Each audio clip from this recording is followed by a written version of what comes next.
بعد عام من اعتناقها الإسلام، ها هي الممثلة الهندية الشهيرة رخي سونات تبكي بحرقة في رحاب المسجد الحرام والكعبة المشرفة أثناء أداء مناسك العمرة، وذلك على وقع خلافتها العلنية مع زوجها السابق عادل خان دوراني الذي اتهمته خلال أدعيتها بتدمير حياتها. نجمة بوليوود أعلنت العام الماضي اعتناق الإسلام وغيرت اسمها إلى فاطمة قبل أن تعقد قرانها على زوجها السابق وفق التقاليد الإسلامية، مؤكدة وقتها أنهما سيظلان معا إلى الأبد، لكن سرعان ما نشبت خلافات انتهت بالانفصال، ثم اتهمته بأنه أراد الزواج منها فقط حتى يتمكن من دخول عالم بوليوود الفني. مقاطع راخي التي سبقت حضورها إلى مكة المكرمة وأثناء أدائها مناسك العمرة حققت انتشارا كبيرا، حيث تأتي ضمن مجموعة من نجوم بوليوود حرصوا على توثيق أداء مناسك الحج والعمرة على مدار السنوات الماضية بعد إعلان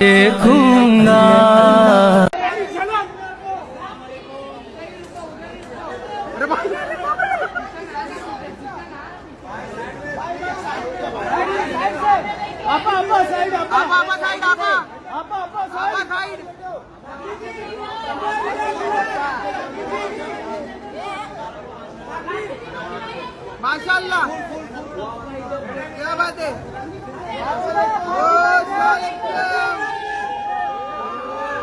माशाल्लाह